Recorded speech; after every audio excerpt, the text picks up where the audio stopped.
पश्चिम बंगाल से आइए आपको लिए चलते हैं गुजरात। गुजरात स्थित सोमनाथ मंदिर महादेव के 12 ज्योतिर्लिंगों में प्रथम माना जाता है।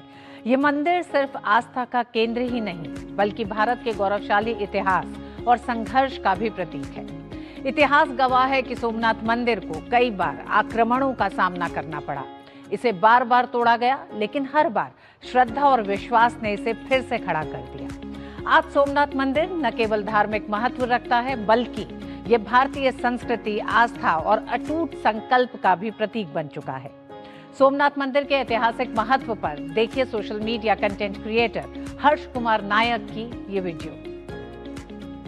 दोस्तों, सोमनाथ के बारे में सवाल ये नहीं होना चाहिए कि आखिर ऐसा क्या था उस मंदिर में जिसे तोड़ने के लिए सदियों तक आक्रमण होते रहे। सवाल होना चाहिए कि आखिर ऐसा क्या था उस सभ्यता में जो हर बार टूटकर फिर खड़ी हो गई। 11 मई 2026 को प्रधानमंत्री नरेंद्र मोदी फिर से गुजरात के सोमनाथ टेम्पल पहुंचे। मौका था मंदिर की पुनः प्राण प्रतिष्ठा के 75 वर्ष पूरे होने का। लेकिन यह विजिट केवल एक रिलीजियस कार्यक्रम नहीं थी, ये उस कल्चरल रिवाइवल का प्रतीक बन गई जिसकी बात पीएम मोदी लगातार पिछले कई सालों से करते रहे हैं। दोस्तों, सोमनाथ जाकर के उन्होंने सिर्फ पूजा ही नहीं की बल्कि यह संदेश दिया कि भारत अपनी कल्चरल आइडेंटिटी को फिर से केंद्र में ला रहा है। सोमनाथ कोई नॉर्मल मंदिर नहीं था।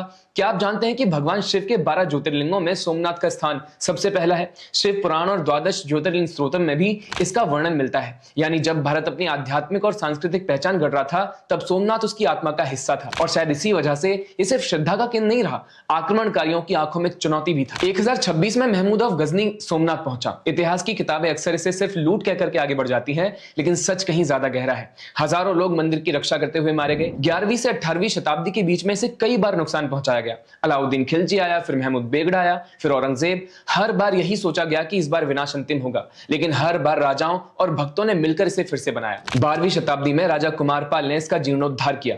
18वीं शताब्दी में इंदौर की रानी अहिल्याबाई होलकर ने यहां नया मंदिर बनवाया। यहां तक कि 1299 में वीर हमीरजी गोहिल जैसे योद्धाओं ने मंदिर की रक्षा के लिए अपनी प्राणों की आहुति दे दी।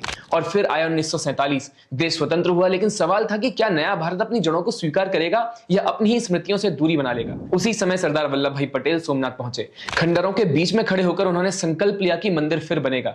यह सिर्फ पुनर्निर्माण नहीं था, यह स्वतंत्र भारत का घोषणा पत्र था कि यह राष्ट्र अपनी सभ्यता को मिटा करके आगे बिल्कुल नहीं बढ़ेगा। हालांकि पटेल मंदिर का पुनर्निर्माण पूरा होते नहीं देख पाए, लेकिन के.एम. मुंशी और कई लोगों ने इस संकल्प को आगे बढ़ाया। 11 मई 1951 को भारत के पहले राष्ट्रपति राजेंद्र प्रसाद ने मंदिर की प्राण प्रतिष्ठा में हिस्सा लिया। दोस्तों, आज का सोमनाथ मंदिर न सिर्फ इंडियन आर्किटेक्चर का बेजोड़ नमूना है, बल्कि मंदिर से जुड़ा सोमनाथ ट्रस्ट महिला सशक्तिकरण, एनवायरनमेंट और शिक्षा और स्वास्थ्य जैसे सोशल वर्क्स में भी आगे है। अब 2026 में एक बार फिर से पीएम मोदी का सोमनाथ पहुंचना उनकी सोच की अगली कड़ी है। सरकार का विजन बहुत स्पष्ट है कि विकास भी और विरासत भी। सोमनाथ की इस विजिट का एक और बड़ा सिंबलिक इंपॉर्टेंस है। ये केवल हिस्ट्री को याद करने की विजिट नहीं है, बल्कि हमारी सभ्यता की निरंतरता को सेलिब्रेट करने का पल है। हजारों वर्षों में तलवार बदली, हमले बदल गए, तरीके बदल गए, लेकिन सोमनाथ हर बार एक ही उत्तर देता रहा कि सनातन को कोई नहीं मिटा सकता।